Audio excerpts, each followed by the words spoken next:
Hey everybody, welcome to another episode of the Storytellers.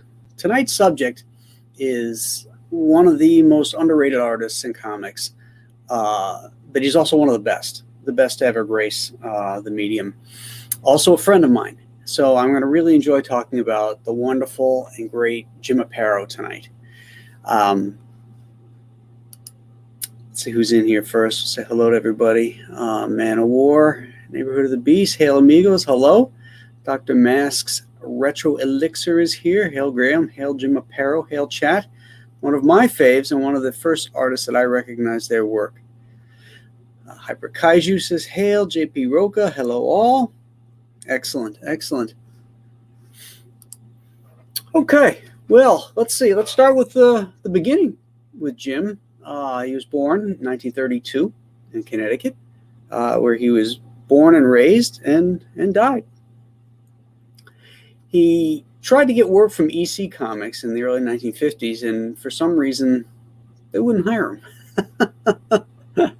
which is crazy. I mean, maybe his skill level wasn't quite up to snuff just then, because he'd have been, let's see, 1952, so he'd have been, what, 20 years old?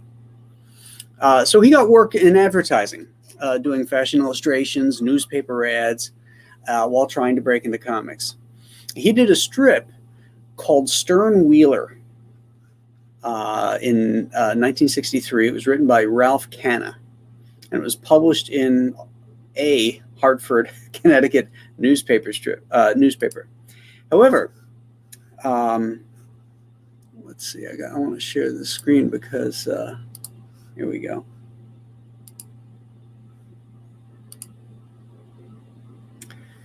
Here it is. Here's Stern Wheeler. Look how awesome that looks. Now, this is 1963, so what is Jim here? 31, right? 32, 42, 52, 62. Yeah, he's 31 years old. You could see the advertising style in his work here. It's very reminiscent of Stan Drake, Prentice, and even early Neil Adams. I can't remember if Neil was actually working on Ben Casey at this point in 1963 or not. But it definitely has that vibe. But just gorgeous, gorgeous looking stuff. So that didn't go anywhere. It was in the paper for less than a year. So continued in advertising for a few more years. And then in 1966, Dick Giordano, then who was an editor at Charlton, hired Jim and gave him his first assignment, which was this: The Wild Life and Adventures of Miss Binky Love. This was a humor strip, obviously, and Jim handles it wonderfully. You know, look at the props and the perspectives and stuff that he, you know, this could just as easily have been a little bit more delineated, and it could be a splash page from Phantom Stranger. You know, you take away kind of the cartooniness here. It very much reads like later Jim Aparo stuff.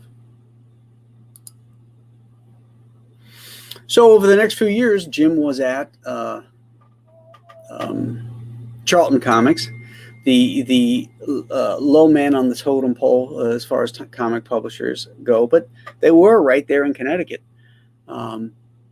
And they did have a lot of good talent there. Pat Boyette worked there, Dick Giordano, Jim Aparo, Steve Ditko. There's quite a few big name, or that went on to become big name cartoonists, writers too. I think Denny O'Neil started there. That started working at Charlton. One of the advantages of it was the freedom that you had. Right from the get-go here, Jim was penciling, inking, and lettering his stuff. That's why I said in the opening that, you know, he was truly a triple threat. And for the better part of his career, I'd say, you know, a good 90% of his career, he did all three of those jobs. So a Jim Aparo page is very pure because he did the drawings, the inking, the storytelling, and the lettering.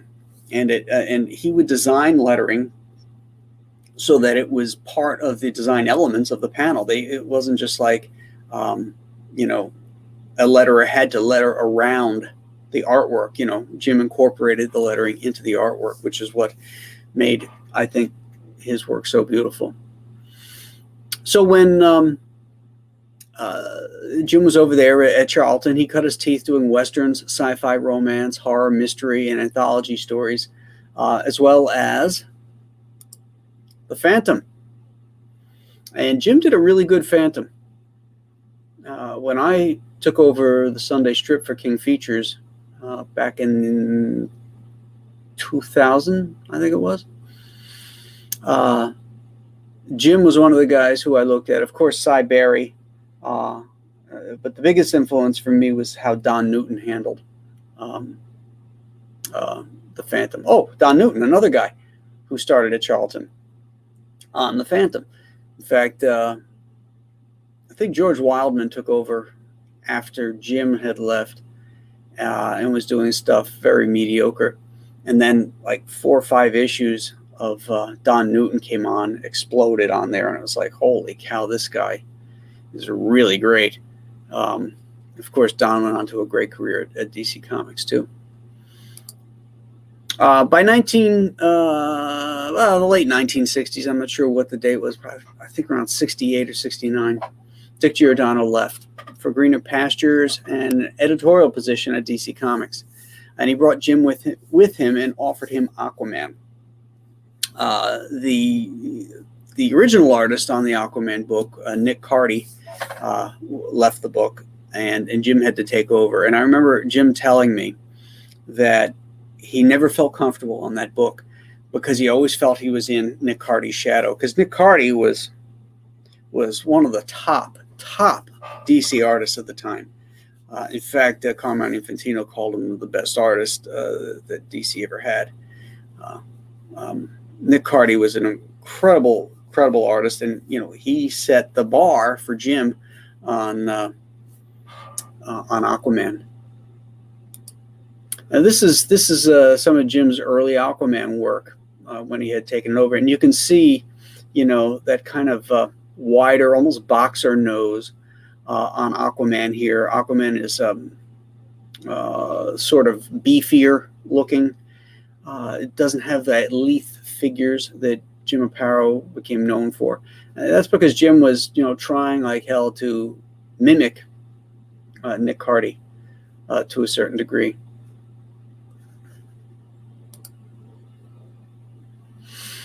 At the same time, Jim was also continued on working on the Phantom for Charlton Comics.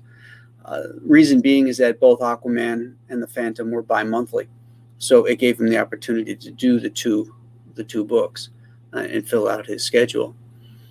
After the cancellation of Aquaman, Jim was offered The Phantom Stranger, and you can really see this was an excellent book, a hero supernatural book written by Len Wein. And Jim really cut his teeth on this book. You can see the leaps in his illustrations compared to the stuff he was doing at Charlton and the stuff he was doing on Aquaman at that time.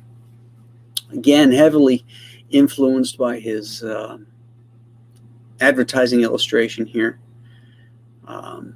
Just gorgeous stuff. The cross-hatching back here. Let me see if I can blow, I blow that up. Look at that gorgeous cross-hatching and even grease pencil. He's using grease pencil here to get gray tones.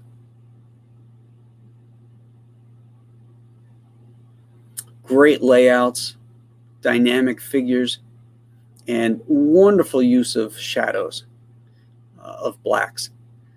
This was a wonderful period for Jim.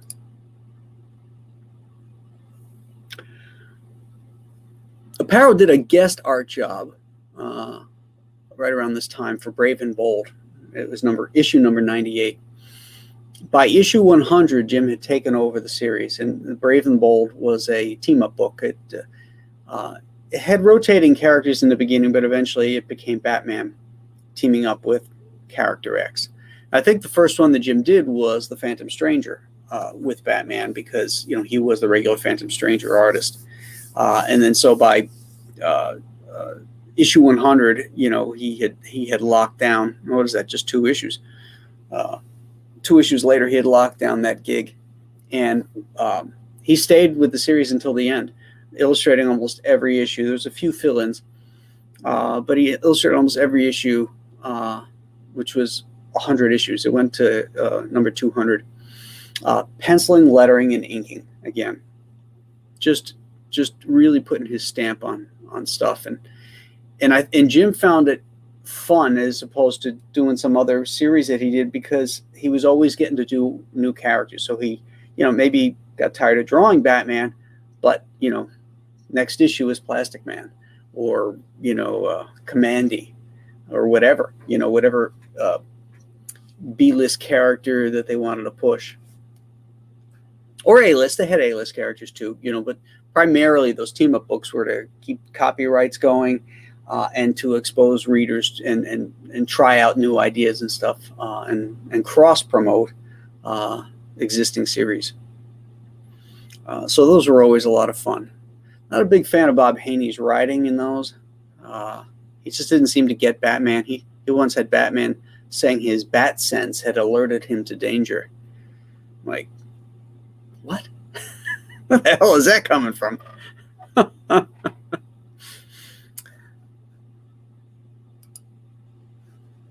The next series Jim worked on, and this was another seminal series for him, because The Spectre, which appeared in Adventure Comics, was written by Michael Fleischer, really pushed the envelope. They did stuff in this book that sort of pushed against the code. The Spectre was an avenging specter who, you can see those spinning blades there. In this story, he turns that guy into a block of wood and then runs him through the blades. There was no mercy in the Spectre in this short-lived series, and it's wonderful. Every issue is great. One of them is drawn by Frank Thorne and inked by Jim, and that's another great one, because Jim was a great inker over other people. He did a piece over Garcia Lopez that was amazing. He did that series over John Byrne, Legends of the Batman. So when Jim inked other people, he really elevated it too. It looked great. But of course, that's like Joe Kubert. Joe Kubert inking other people. Stuff looks great. It looks very much like Joe. Same thing with Jim.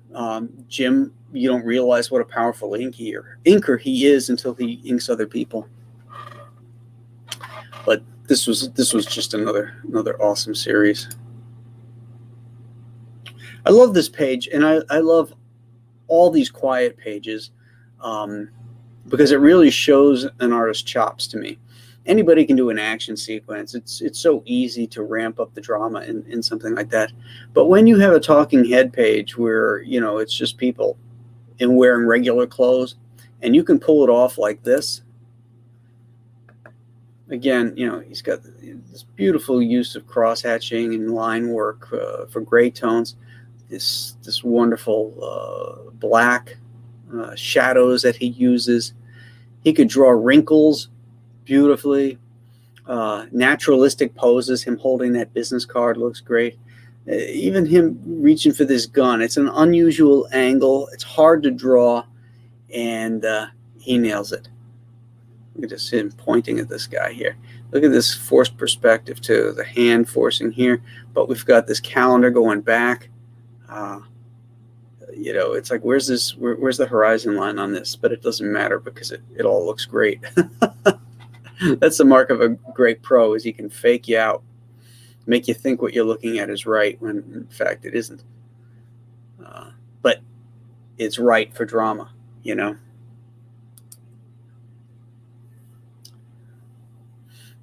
When The Spectre was canceled, Jim, if remember I mentioned it ran into Adventure Comics.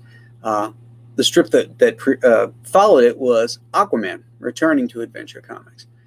And by this time, Jim owned the character.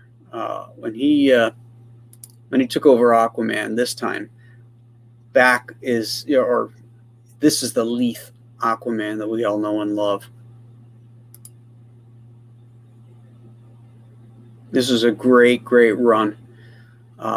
What I loved when he did Aquaman here is that he gave Aquaman that kind of long hair in the front. He had the tight cropped hair in the back, but he had that long hair in the front. So he could use that for speed lines and motion in the water, moving it and stuff. And I love that about Aquaman. I really loved this comic here when I was a kid. Plus you got cool stuff like the Creeper too to appear. This was really 1973, 74. I think Jim was at the apex of his skills as a storyteller, as an illustrator and draftsman. His stuff was as good as I'll say it. I prefer Jim's stuff to Neil Adams. Bold talk. Why do I say that? Neil was an originator. He was an original. He brought that modern look to Batman. And Jim said that everybody was trying to do their version of Neil Adams at that time because it was just so wonderful, and that's what people wanted. But Jim took it a step further. He didn't mimic Adams or per se. He brought again that advertising sensibility, which is what Adams brought to his comics, and Jim had that same sensibility. So it wasn't that hard a leap for him. But Jim also brought the influences of the chiaroscuro group, which he was a big fan of, the Frank Robbins and Kniff school. So he brought that in. That's where all those great black textures and stuff and shadows come in that I really like in Jim's work. And, Neil was always trying to do stuff differently, layouts and stuff. And, anytime you put your neck out like that a lot, not everything's going to hit the wall and be successful. Whereas Jim was just a great, solid storyteller. I always preferred his storytelling choices because they were clear and dynamic and never lost you. So this was a wonderful period for him. Where are we here? Okay. He also, when he was doing that, Aquaman, well, actually it was a little bit before he returned to Aquaman, he did a run on Detective Comics with Archie Goodwin and Len Wein, which was a short run, but it was a wonderful run of stories. Again, Jim at his apex. This is my first Detective Comics, Tech 441, and this one introduced me to Jim Aparo. He did this cover, and years later, I asked him, I said, do you still have that cover? Because I wanted to buy it from him. And he said, no, all those covers are long gone. And I've never seen it. I've never seen the original of this anywhere. So if any of you art collectors out there know where this is or have an image of it, I'd love to see it. This was an interesting issue, too, because not only did it introduce me to Jim Aparo, it introduced me to the frontispiece in it was done by Sal Amendola, who became a teacher of mine at the Cuban School. The first story was written by Archie Goodwin, and who I ended up working with, and drawn by Howard Chaykin, who I became friends with, and had a story in it. It introduced me to Plastic Man and Jack Cole, and it introduced me to Eclipso, which I didn't really care for, but it introduced me to Alex Toth. And then, of course, Walt Simonson and Manhunter. So this was a really killer introductory issue for a young wannabe cartoonist.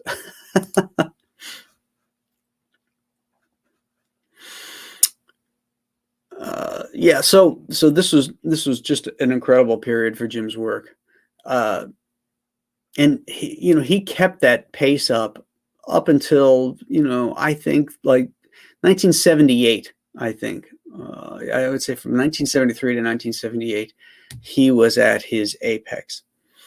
By 1978, Brave and Bold was canceled, and it was replaced with Batman and the Outsiders, which was a team book that he created with writer Mike Barr. I bought the first issues of that. That series never grabbed me because I don't think Batman belongs in team books. It's one of the beefs I have about Batman stories now is, he's got this family that is so extensive. The loner, the Batman off on the rooftop seems like, everybody, his brother knows him and knows who he is. So yeah, I don't think that series did it for me. But of course, I did like the art. Jim returned to Batman and Detective Comics in the late 80s, but he no longer was inking and lettering his work, and more is the pity for that. I don't know if it was declining skills, because DC had asked him to stop doing that and just provide pencils, although he did return to inking and lettering in the 90s at one point for a brief period, but then returned to just doing pencils. Jim had some eye problems too, which I think compromised him as he got older. But he had some very popular runs during that period. He did 10 Nights of the Beast with Jim Starlin, A Death in the Family. That's the death of Robin. And A Lonely Place of Dying, which introduced the... that wasn't the Jason Todd Robin, was it? Or was it the Tim Drake one? I can't remember, but that was a big storyline, which led him up to, of course, working on Nightfall, which brings me into the mix because that's where I met Jim. And let me just get back to this screen here. Okay. And that's where I met Jim when we were working on Nightfall stories together. He was on Batman, and obviously was the senior guy. I was working on Detective, and we would just, we'd get Xeroxes of each other's work, and we'd get on the phone and start talking. And what a wonderful guy he was. He had such a great sense of humor, very mild and unassuming, had no ego whatsoever, none whatsoever. He loved Seinfeld. And the next day after Seinfeld would air, we would always get on the phone and talk to each other and talk about that episode that appeared that night. And the one that always stuck in my head, because he was just laughing his ass off, was the one where Kramer was hitting golf balls off the beach into the water, and a golf ball gets stuck in a whale's blowhole.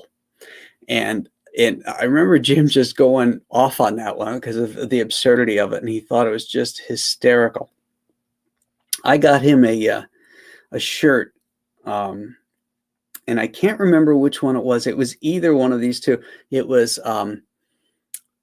Kramer saying, "These pretzels are making me thirsty," which was his line in a Woody Allen movie that he was supposed to have in the episode. It was either that one but I really think it was the Kramer, which was the painting of Kramer that this artist had done, and it was just like this goofy shot of Kramer, trying to look, real smoking jacket looking, upper crust type thing.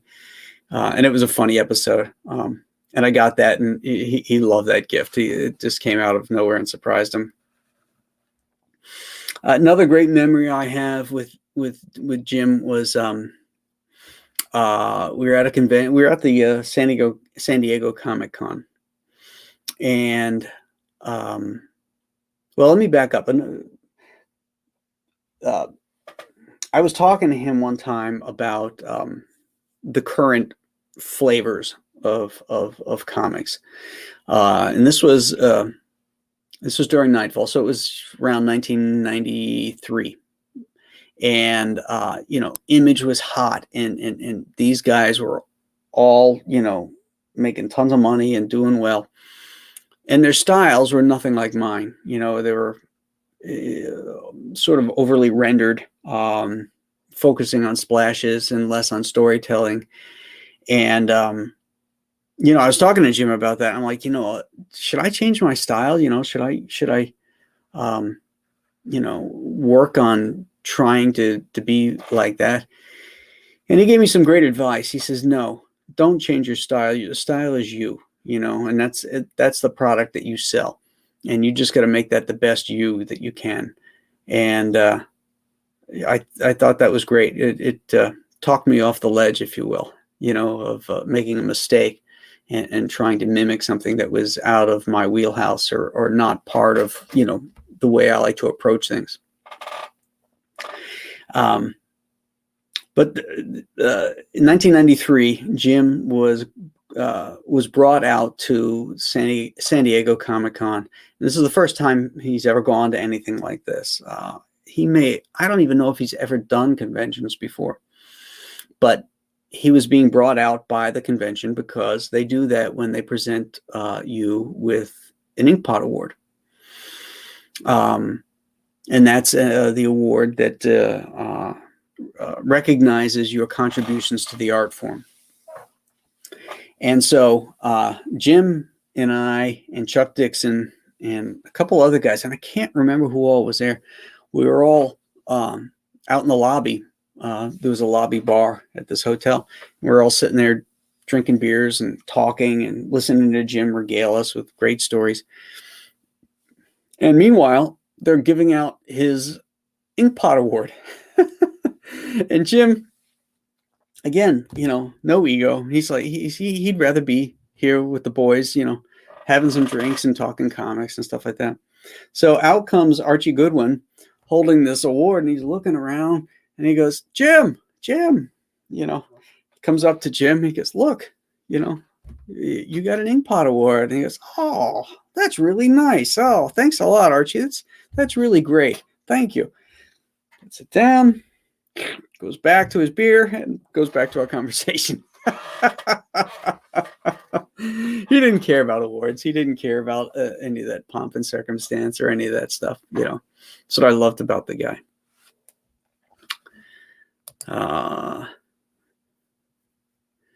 So I think that's pretty much wraps up my stories about Jim here. Let's go see who's up here and what kind of comments we have.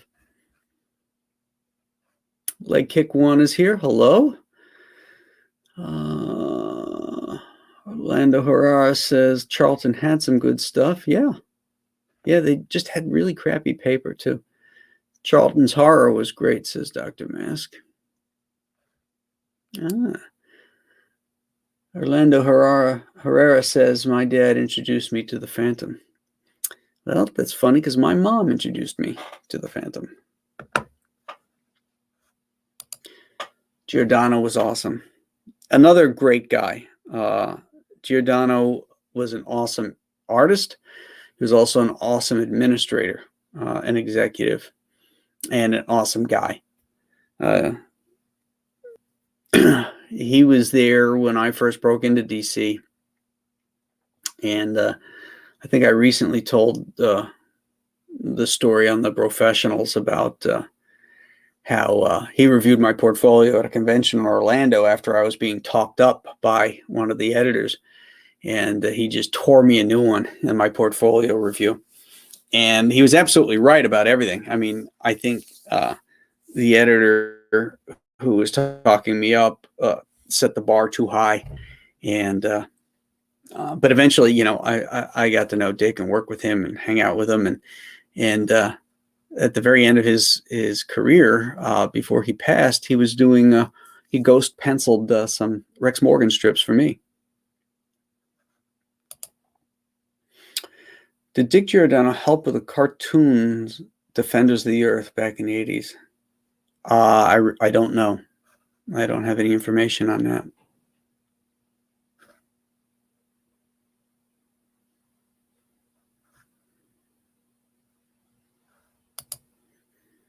Jim did a lot of Amazing Spider-Man, right? No.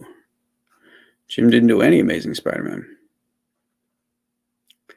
Jim worked, as I said earlier, almost exclusively, for DC Comics for his entire career. That's not to say Marvel didn't try to get him. He told me that that Stan had called him and offered him gigs at Marvel, but he was happy doing what he was doing at DC because he could pencil it, ink it, and letter it, and he liked that control.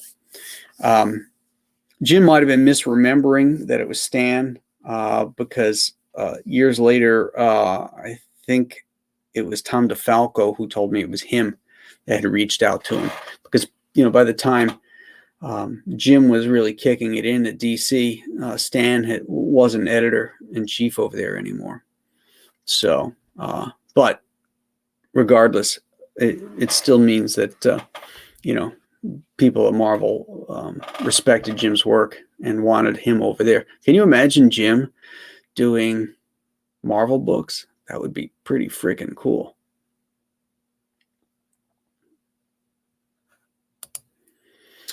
James Enstall says, Jim Aparo remains to this day my favorite Batman artist of all time. Well, that's a good one to have. Dr. Mass liked that shot of the Phantom Stranger. Very cool. Creators Outlet. Jim was my favorite growing up. Wonder how much Jim got paid to do 3 jobs. Well, he probably got whatever the top rate was for each one of those jobs. But bear in mind, top rate in the 1970s wasn't much, and there was no royalties.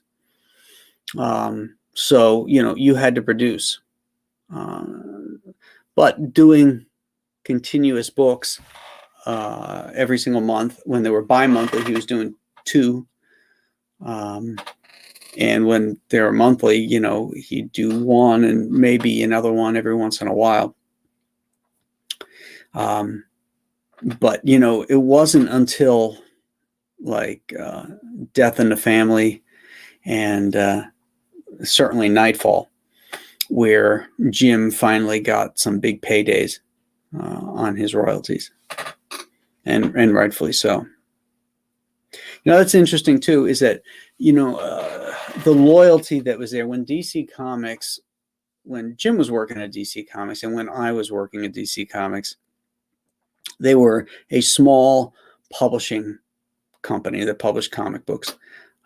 Warner Brothers may have owned them, but they were their own subsidiary. They were self-contained, and they concentrated on publishing comics, not producing content for films or anything else like that. And there was a certain amount of loyalty there, at least the way I saw it. Even when Julie Schwartz retired and they were going to bring in John Byrne to revamp Superman. He was the big hotshot superstar and all that kind of stuff coming over from Marvel. They're going to make a big deal out of it. Well, where'd that leave Curt Swan, the guy who'd been drawing Superman for how many years? 30 years at that point. Well, DC gave him work. He wasn't out of work. He immediately transitioned to this Aquaman miniseries. When they did Action Comics Weekly, Swan had a weekly piece in that Superman stuff. So they always, tried to give work to their longtime loyal freelancers. And the same thing with Jim on Nightfall. There was never any doubt when Batman got his back broken which book it was going to be in and who was going to get that huge royalty. It was going to be Batman 497 for Jim. And nobody squawked about it either. So I miss that. I miss that kind of loyalty, and it was reciprocal because, Jim stayed there all the time in his career and worked on all that stuff.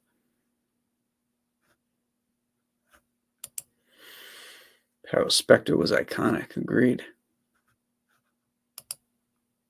Hello, all. Here's hoping the numbers for this episode get up there. I love some Jim Aparo art. People need to know. Well, it seemed like a lot of people were interested in it when I posted it on Facebook. What do we got? Let's see how many people are in here. 22. That's it? Wow, that stinks. Calling a spade, that really stinks. See, Jim is still underrated. Well, the final Brave and Bold Omnibus comes out in September. Oh, that's cool, Scott. I thought they had canceled that. I thought they weren't going to do that. Or maybe it's just the last one and it doesn't finish them all.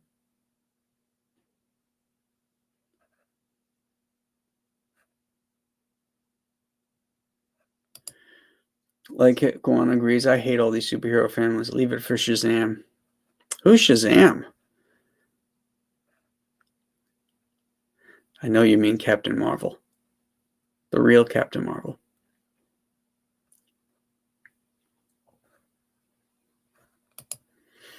A Guapo Comic says, I had a chance to meet and talk to Jim Aparo in 1992.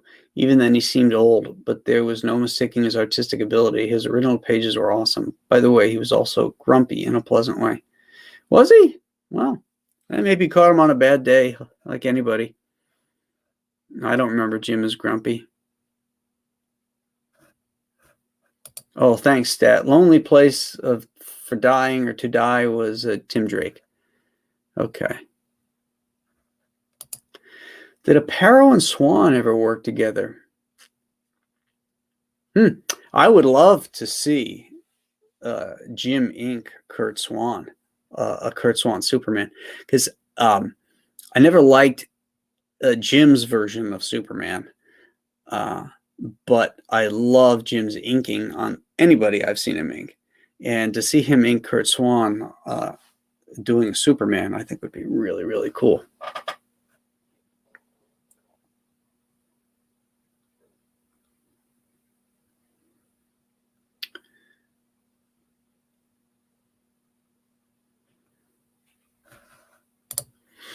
Some of his later stuff, I think, was inked by Klaus Janson. Wasn't a huge fan of that, even though I like Janson's stuff. Yeah, I think Klaus inked some of his stuff. Bill Sienkiewicz inked some of his stuff.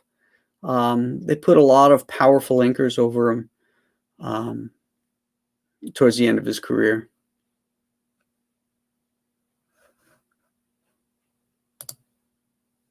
Your style is really like your signature. It's how you are identifying, Graham.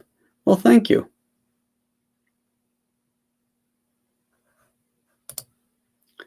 Jim Aparo is a damn beautiful man.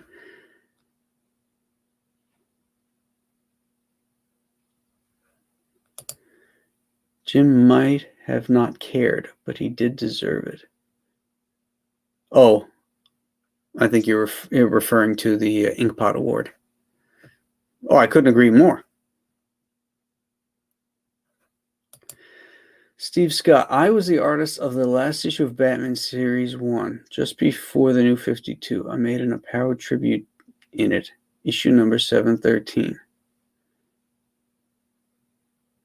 Interesting. Cool.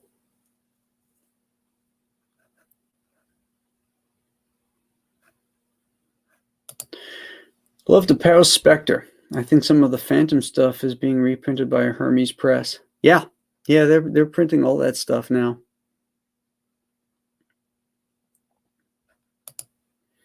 We should all be so lucky to work in the panel borders like those of dedicated and brave Jim Aparo.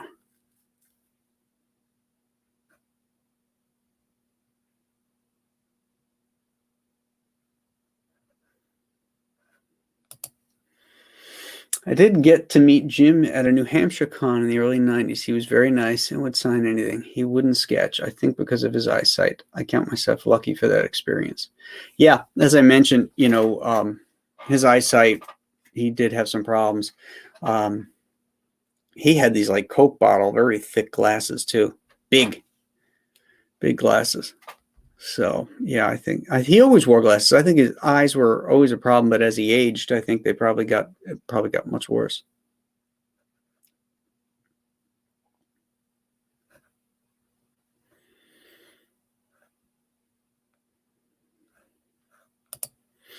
Would have been interesting to see what he would have done at Marvel. Yeah, I agree.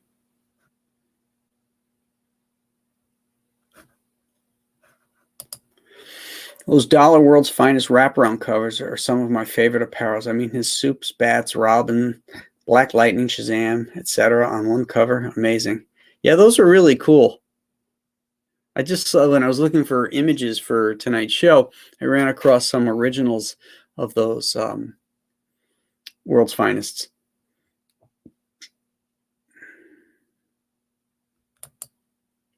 Stat Z, that's the key word right there, publishing. Comics need publishers again, not to be the R&D background for a potential streaming show. Indeed.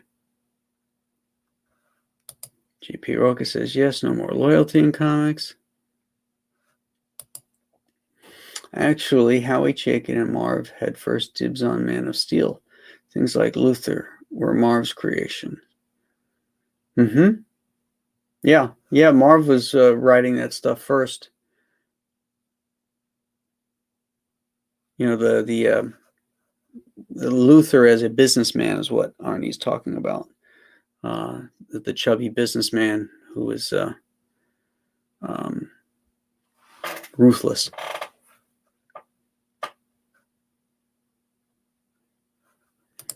Well, Dave Marchand disagrees with me. He says Aparo Superman was incredible for the few times he drew him. Well, to each their own. It wasn't my bag. But there were very few characters in the DC universe that Jim drew that he didn't draw well. I just felt Superman was one of them. Superman's one of those very specific characters for me. There's a couple of characters, the Thing from the Fantastic Four is another one, that is very, very difficult to draw properly. Because there are certain parameters that if you go outside those parameters, it doesn't look like the character anymore. Or it loses whatever it was that made that character interesting. And Superman's one of them. Was there ever the feeling of competition among you and Jim or other artists when Nightfall was being released? Well, there's always competition, I suppose. Never anything overt, because we were all working on this one big story arc, and so everybody would get everybody else's ready-mades, the like Xeroxes of the artwork, so we knew what was what and who was doing what, and characters that were appearing or backgrounds and stuff like that to keep continuity straight. The thing for me was that Chuck and I were both the fastest teams. So like we would be ahead, even though Batman would come out ahead of Detective Comics. For me to do my story, I needed to know certain things that were happening in the Batman comic, but they hadn't been drawn yet. So in a lot of instances, I would have to go and let's say there was a new character that showed up, and I'd design that character and send that off like to Jim to draw so that I could get going on my end, because I drew it first, so I'd send it to him, and then I didn't have to wait for him to come. And that happened a lot because Chuck was a fast writer and I was a fast artist. And Jim, I'm sure was fast too, but for whatever reason, because of the scheduling and stuff like that, we tended to be ahead. But yeah, when the pages would come in, we'd all look at them, and in our hearts would say, "Ooh, boy, that's good. I gotta ramp it up and try and beat that." Oh, EVS is streaming. That's why. Okay. So he's got a monopoly, huh?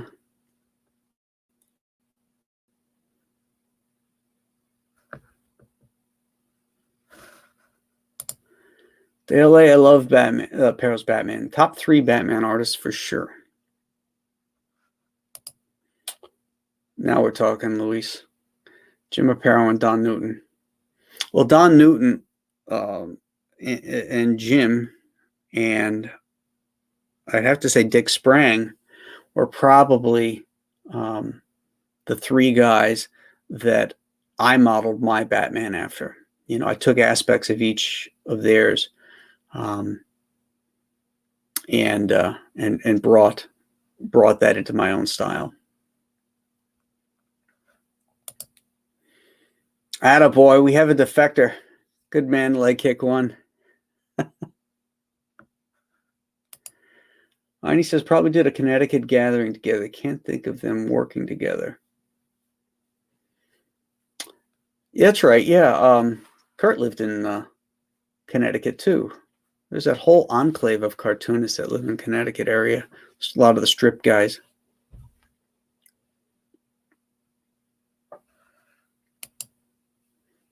Keeping it real. Leg kick one says, this is cool education. Well, that's what this show's all about. It's about to to open people's eyes to different styles and different artists that, don't get the love that they should, to go back, re-examine their work, and tell you a little bit about them. I've always loved the history of this business. There's so many great stories.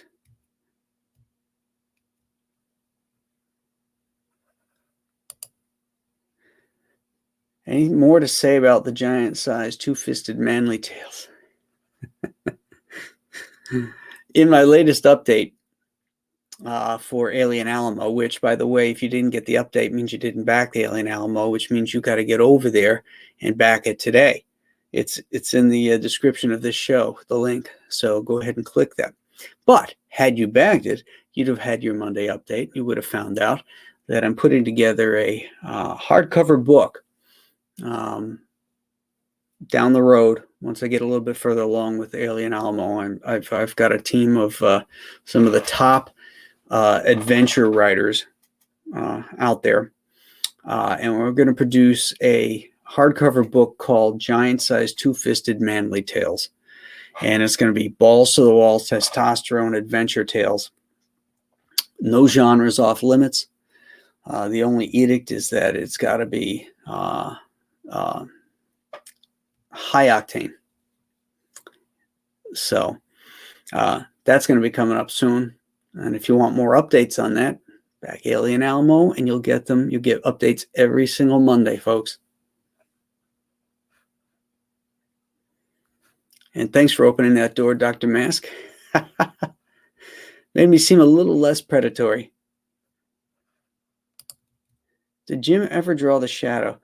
Not professionally, as far as I know. Whether he did it for himself or as a commission for somebody, that I don't know. Yes, Jim Aparo's Metamorpho was great too. Jim was a great mimic because, like, when he would put Metamorpho in a Brave and Bold story, you could see he was looking at Ramona Fradon's Metamorpho. Just the facial structure, that kind of look. He didn't try to recreate the wheel, And when he did Sergeant Rock appearing in Brave and Bold, you could see that when he drew Rock, he was going for a Kubert-esque organic brush style to try and capture the flavor of the character. And that's what I loved about guys like Jim. They respected their peers. They respected the people that came before them, and didn't try to recreate something. They just tried to give homage to it, so that if somebody was a Metamorpho fan and they were reading Brave and Bold because of Metamorpho, they would recognize Metamorpho because they read it when Ramona Fradon was drawing it. And that's the look that they had in their heads. So that's another talent and skill that Jim had. I shared a Dave Cockrum Creature from the Black Lagoon with you on Messenger, Graham. I think it was a commission. You might like it. I also have a Barry Windsor Smith Tomb of Dracula cover that wasn't used. Ooh, Barry Windsor Smith Tomb of Dracula. That's cool. I'd like to see that. I I did see the Black Lagoon. I didn't know that was Dave Cockrum. I must have missed that, but that was cool. Thank you. And if you could send me that Barry Windsor Smith Tomb of Dracula, I'd like to see that.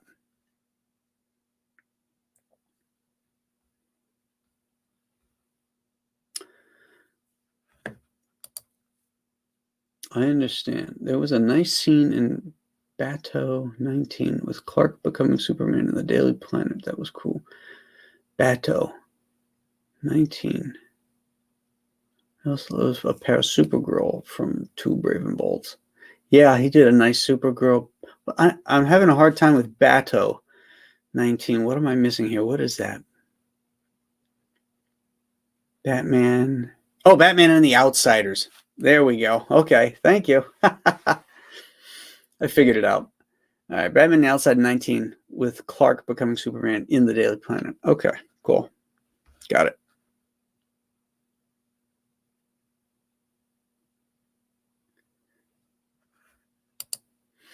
Competition, I see that with my sketchbook. Artists look at some previous sketches and try to beat. There's no doubt about that. I've talked about that with all my peers. You know, when somebody comes up with a sketchbook and wants you to put something in, the first thing you do is look and you go, got that. Ooh, that's a good one. That's the guy to beat right there. I guarantee you, every one of us does that. Yeah, Alan Davis is good. Yeah, I liked his Batman. I like Mike Barr's writing, too, on Batman. Cody Jenkins, looking forward to meeting you at Terrificon. Got some of those Captain Fear issues for you to sign. Oh, neat. Chuck and I love that story, where we introduced Captain Fear. The editors hated it. It was one of the early stories where we got to do the real Batman back at it with all the accoutrements and everything after all the Nightfall, Night Quest, Night's End, all that kind of stuff. And we got to do straight up, 1-2 issue stories about Batman. And that one we introduced this character called Captain Fear. And, like all great Batman villains, he's thematic. He had a theme, and his was pirate motif. And in that we introduced a new villain who was a pirate who had his scallywags with him. We introduced the Batboat in that thing. We had a death trap where Batman was tied to a buoy, and a shark was surrounding him to eat him. And Robin was about to get killed by Captain Fear, and we love that story, and the editors hated it. They thought it was too, I don't know, too much like the TV show, maybe. I don't know what it was. Gimmicky, maybe. I don't know. But that's a great story. I love that story. So they were wrong.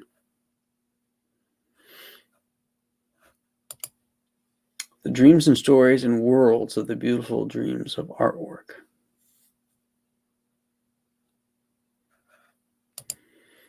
No soy. That's right. The pronoun for this book will be badass.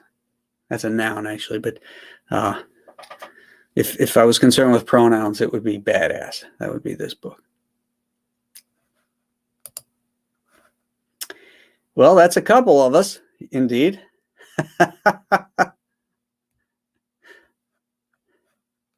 I got 3 more too. Which characters you regret weren't more developed from back in the day, Graham? For example, I like Nocturna from Batman, but she got forgotten nowadays.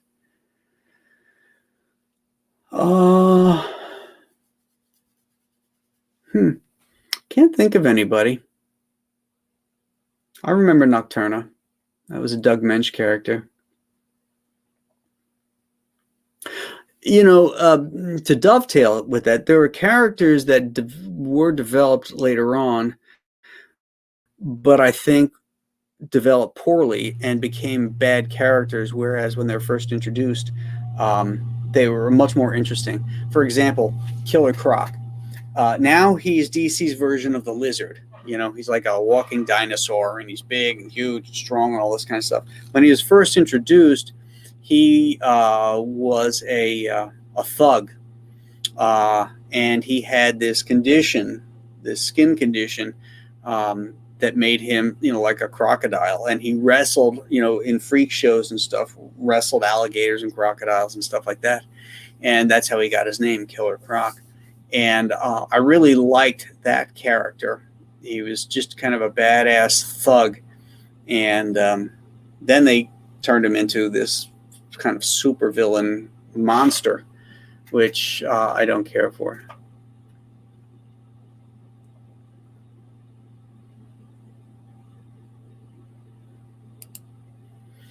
Chud Babies, it's always great to find people who can tell us more and more and more about sharing inspirational artwork. Well, you're welcome.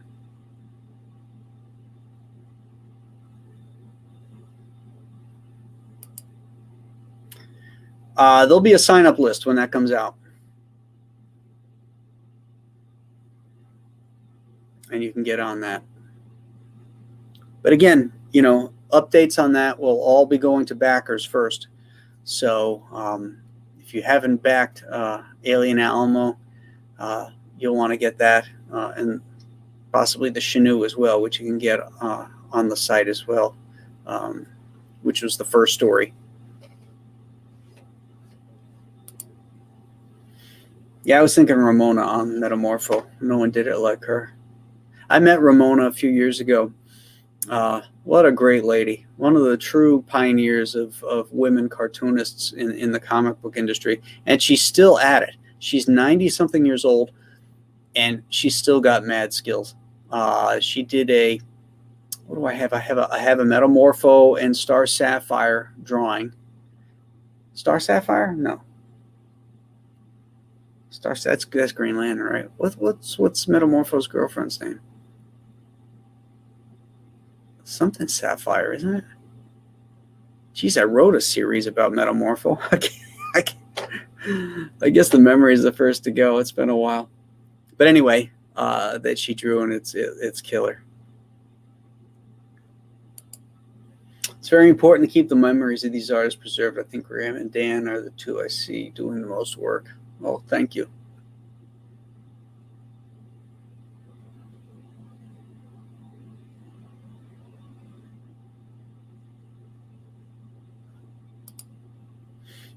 You're welcome, Leg Kick One.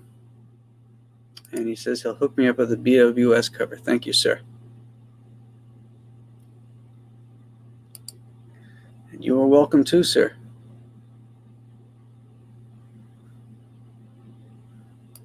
Great, I'll check that later when the show's over. See, editors? Dave Marchand loved Captain Fear. Great cover on that story, Batman tied to the buoy. Yeah, with the fog and everything. And he's kind of small, surrounded by the water and in the mist. I like that.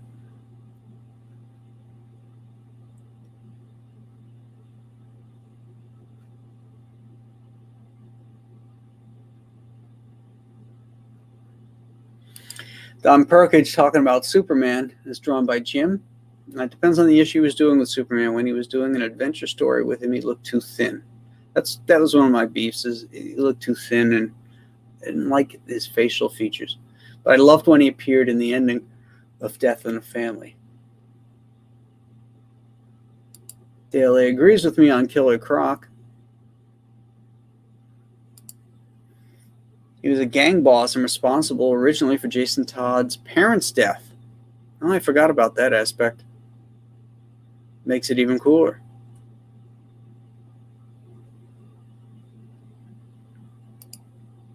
Which pieces of Aparo work most influenced you? Well, that cover that I showed you with the molten lava, and this, let's see if I got it up here.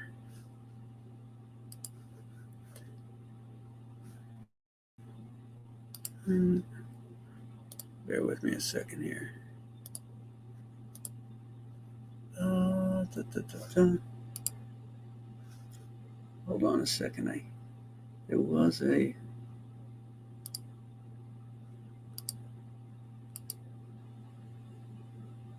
here it is. Let me throw that one up there. Okay, so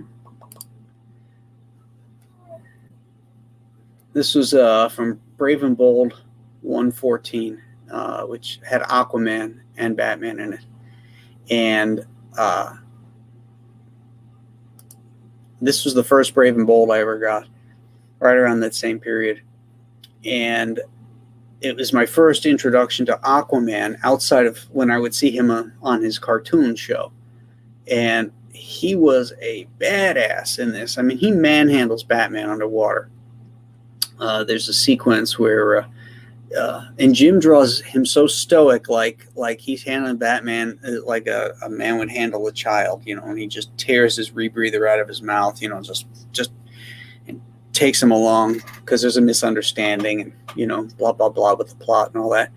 But this was a great issue. And a few years ago, when they were celebrating Batman's 75th anniversary, I got a call from Mark Chiarella, the art director, and he wanted me to do they were putting Batman on all the major heroes' covers. Regardless, he wasn't in the book, but they were doing it for Batman's 75th anniversary. And so he asked me which cover I'd want to do. And I said, well, what are my choices? And he gave a list of characters. And then he said, Aquaman. I said, Aquaman, that's it. I'll show you here in a sec. Yeah. So I did that. Just because of that Jim Aparo story. It really impacted me. I thought it was so cool. The story was about this plane. It was hijacked, and that it was flying into Gotham, and the sea level at which the airport was at was going to activate this atomic bomb and blow up Gotham. And Aquaman knew about this, and he forced the plane to crash and go underwater so that it couldn't explode or something like that. And so Batman thought he was being a terrorist and, you know, sinking this plane. And, you know, so that's where their tension comes in. And then Aquaman, you know, doles out the truth to him. So because of that, when Chiarella called, you know, and he said, what character? I said Aquaman immediately, because I wanted to do the pairing of these two the way I saw it in my mind, you know, and so that's what I did. And there it is.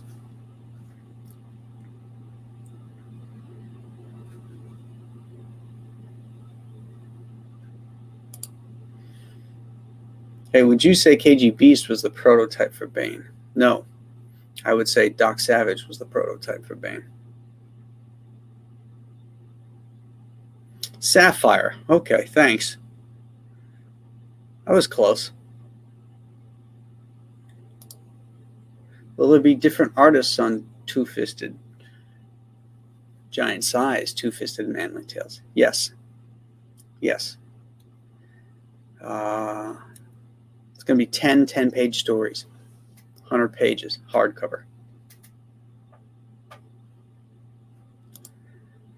Sorry if this was addressed earlier, but was there any advice or lessons Aparo taught you as a young artist? Someone as prolific as him would certainly have knowledge to pass on.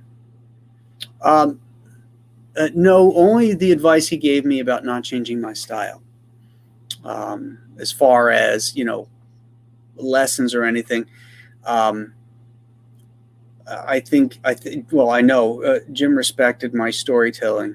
He told me so. He thought I was an excellent storyteller, and he liked the way I drew all the characters and everything.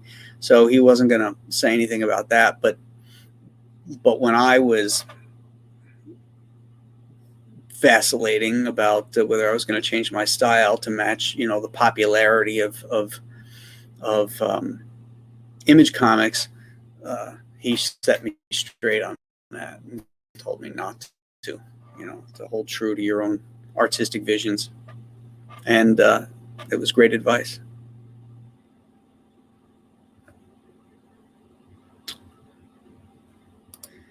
Yep, The Phantom Stranger was a great comic. Just a great comic. It was beautifully drawn. The stories were really interesting. I thought that was an excellent comic. In fact, my wife, who's not really into comics, loves The Phantom Stranger. And we started buying all these Phantom Stranger comics for her. They're in my studio, but they're hers. It's her collection. I need to dig those out so she can read them again. Always love the underwater Batman that Aparo did. Yeah, everything underwater Aparo did was great.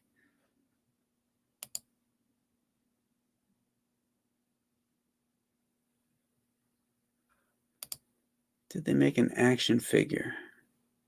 Of what?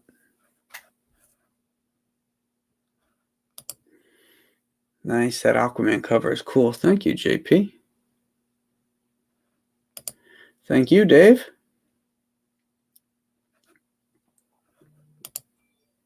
Ooh, that classic issue where Black Manta murders Aquaman's baby shocked me back in the day, and I still can't. Yes, that was a very powerful. And then Aquaman turns on Aqualad too. Very powerful scene.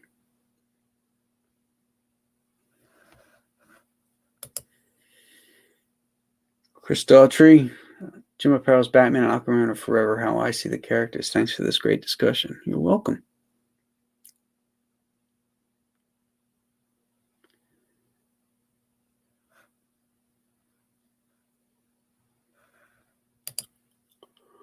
Wait, now I missed it. Is Two-Fisted Tales another Compass comic? It's not Two-Fisted Tales. It's giant-sized Two-Fisted Manly Tales. And yes, it will be another Compass comic.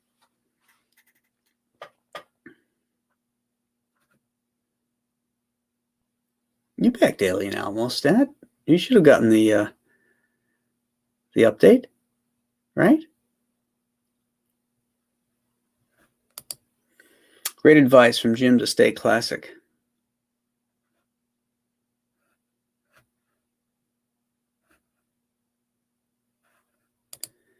And Graham got to draw Phantom Stranger, too. I did? When did I do Phantom Stranger? I feel like I did, but I can't remember what it was in. Huh.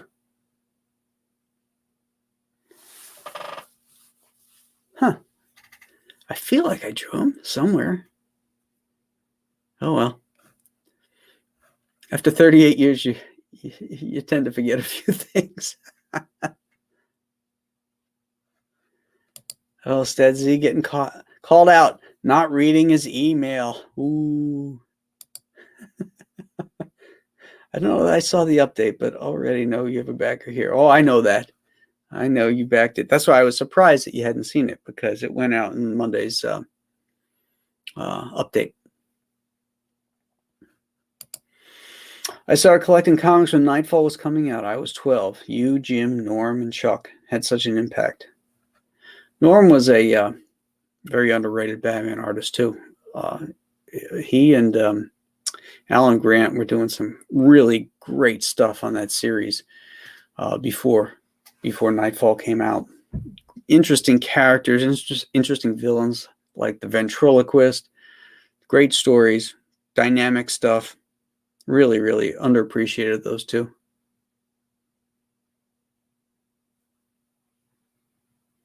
I wonder if you meant the Phantom.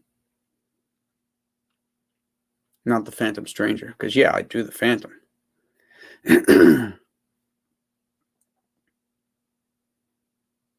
If I did draw the Phantom Stranger, it was like a background figure in something.